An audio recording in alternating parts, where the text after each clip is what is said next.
And well, in Pakistan, of course, there's a recruiting effort. I've been told by private military contract sources that a former British SAS officer is now basically putting ads in local newspapers in Pakistan looking to rent compounds for this influx of private military contractors. یہ بالکل سچ ہے کہ افغانستان اور عراق میں American army کا right hand اور دنیا کی سب سے مضبوط پرائیویٹ آرمی اب پاکستان میں ہے. میڈیا چیخ رہا ہے، حکمرانوں اور عوام کو معاملے کی سنگینی کا احساس دلانے کی کوشش کر رہا ہے، لیکن کیا ہم نے بہت دیر نہیں کر دی؟ پاکستان میں بلیک واٹر کی سرگرمیوں کا آغاز تو سالوں پہلے ہو چکا ہے، جس کا ثبوت یہ ہے کہ وزارت داخلہ نے 2007 میں تمام صوبوں کو خبردار کیا تھا کہ ان کی مشکوک سرگرمیوں پر نظر رکھی جائے، لیکن افسوس ہماری سیکیورٹی ایجنسیز نے کوئی ایکشن نہیں لیا. نتیجہ یہ ہوا کہ بلیک واٹر نے پاکستان میں اپنی جڑیں مضبوط کر لی. امریکن ایمبیسی کی مدد سے کراچی، اسلام آباد، کوئٹہ، پشاور میں باقاعدہ اپنے آفیسز قائم کر لیے. اب بھی یہ صورتحال ہے کہ حکمران نہ صرف ان کی مشکوک سرگرمیوں کو نظر انداز کر رہے ہیں، بلکہ حکمرانوں اور عوام کی ایک بڑی تعداد تو یہ جانتی ہی نہیں کہ بلیک واٹر کس بلا کا نام ہے اور اس کی پینیٹریشن کے پاکستان میں کتنے سنگین اور ہولناک نتائج سامنے آ سکتے ہیں. پاکستان کے وزیر اعظم یوسف رضا گیلانی کا اصرار ہے کہ بلیک واٹر پاکستان میں موجود نہیں، لیکن یہ بات کسی سے ڈھکی چھپی نہیں کہ بلیک واٹر کے آفیسز پاکستان کے تمام بڑے شہروں میں موجود ہیں. صرف اسلام آباد اور پشاور میں ہی 700 بلیک واٹر گارڈز موجود ہیں، جن کی رہائش کے لیے 200 سے زیادہ گھر کرائے پر لیے جا چکے ہیں، جس کا اعتراف امریکی سفیر بھی کر چکے ہیں. اس سارے معاملے میں انتہائی خطرناک اور سنگین بات یہ ہے کہ سیکٹر E7 میں ڈاکٹر عبدالقدیر خان کی رہائش کے قریب 2 گھر کرائے پر لیے گئے ہیں. اس کے علاوہ F6 میں 37، G6 میں 40، E7 میں 41 اور دیگر سیکٹروں میں بھی گھر لیے گئے ہیں. بات صرف گھروں تک ہی محدود نہیں، بلکہ بلیک واٹر گارڈ اسلام آباد کی سڑکوں پر دندناتے پھر رہے ہیں، اسلحے کی کھلے عام نمائش کر رہے ہیں، شہریوں کے ساتھ ذلت آمیز رویہ اختیار کیے ہوئے ہیں. 20 ایسے واقعات ہو چکے ہیں جو کسی بھی غیرت مند قوم کے لیے ناقابل قبول ہیں. ان میں سے 2 واقعات میں آپ کو بتاتی چلوں. پہلا واقعہ 25 اگست کی رات کو پیش آیا جب پولیس نے 2 مشکوک گاڑیوں کو روکا جس میں 4 امریکی سوار تھے جن کے پاس آٹومیٹک مشین گنز تھی. جب ان سے شناختی دستاویزات مانگی گئیں تو انہوں نے اپنا تعارف بلیک واٹر گارڈز کے طور پر کرایا.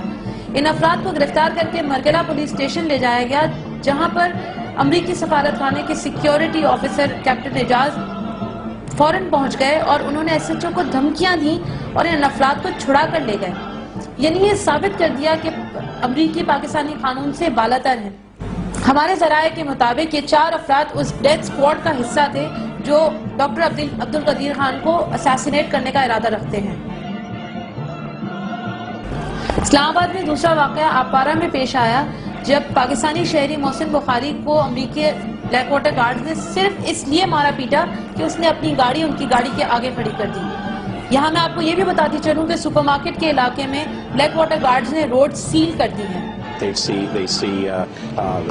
these vehicles now in Islamabad without license plates. They see private military contractors in the area. Same thing in Peshawar in the north. اسلام آباد کے علاوہ کراچی میں بھی بلیک واٹر کی ایکٹیویٹیز بڑھتی جا رہی ہیں. ہمارے ذرائع کے مطابق ڈیفنس کے علاقے خیبان راحت میں بلیک واٹر نے اپنا آفس قائم کر لیا ہے. یہی نہیں بلکہ حکومت میں شامل اہم اتحادی جماعت کے ساتھ ان کی میٹنگز پچھلے 3 مہینوں سے جاری ہیں اور 3-4 گھر کرائے پر لینے کے لیے انہیں بھاری رقوم کی پیشکش کی جا رہی ہے. اطلاعات کے مطابق کراچی میں بلیک واٹر کا مقصد لسانی اور فقہ وارانہ فسادات کروانا ہے، جس کا ثبوت قادیانیوں کی حمایت میں دیا جانے والا حالیہ بیان بھی ہے. اس کے علاوہ یہ بھی اطلاعات ہیں کہ کراچی پورٹ پر 500 سے زائد ہمویز موجود ہیں جنہیں خفیہ طریقوں سے ملک کے مختلف حصوں میں ٹرانسپورٹ کیا جا رہا ہے. 19 اگست کو یہ ہمویز منظر عام پر آئیں، جس کے بعد اخبارات میں ان کی تصاویر شائع ہوئی ہیں. ہمویز یا high utility multi purpose vehicles پر ہم کسی اور پروگرام میں بات کریں گے.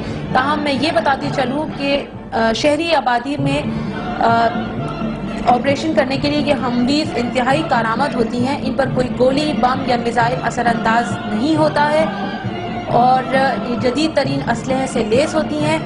ایک ہموی کی کاسٹ $1,40,000 ہے جو پاکستانی 1 کروڑ 12 لاکھ روپے بنتی ہے. سے اندازہ لگایا جا سکتا ہے کہ 500 ہمویز کی کیا قیمت ہوگی جو امریکہ پاکستان میں جنگ لڑنے کے لیے لگا رہا ہے۔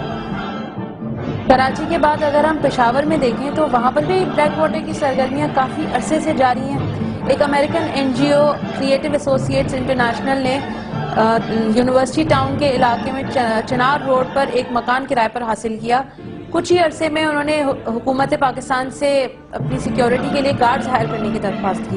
بعد میں یہ پتہ چلا کہ انہوں نے بلیک واٹر کی خدمات حاصل کی ہیں۔ حکومت پاکستان نے اس تنظیم کے چلانے والے کریگ ڈیوس کو پاکستان سے باہر نکلنے کا حکم دے دیا اور اس کا ویزا کینسل کر دیا۔ تاہم تازہ ترین اطلاعات کے مطابق 2 ماہ بعد ہی امریکن ایمبیسی کے دباؤ پر اسے دوبارہ ویزا جاری کر دیا گیا اور پاکستان میں کام کرنے کی چھوٹ دے دی گئی۔ ایک اور اطلاع کے مطابق بلیک واٹر نے پشاور میں 2 بلڈنگز 40 کمروں پر مشتمل 2 بلڈنگز بھی رینٹ پر حاصل کر لی ہیں۔ ایک اور پریشانی کی بات یہ ہے کہ امریکہ لاکھوں روپے کے عوض پاکستانیوں کی صلاحیتوں کو اپنے مقاصد کے حصول کے لیے استعمال کر رہا ہے۔ اس کے لیے اس نے مشہور ٹی وی اینکرز، صحافیوں، دانشوروں اور انٹرنیٹ بلاگرز کو وار اگینسٹ ٹیرر کے حق میں کیمپین چلانے کے لیے ہائر کر لیا ہے۔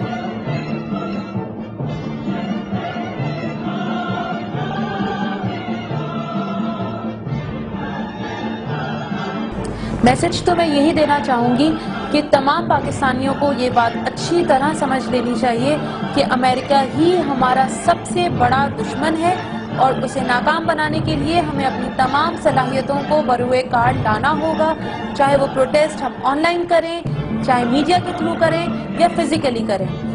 پاکستانی بحیثیت ایک قوم اس سے پہلے بھی اپنے دشمنوں کا مقابلہ کر چکی ہے اور اب بھی اپنے دشمنوں کا مقابلہ کرنے کی پوری صلاحیت رکھتی ہے۔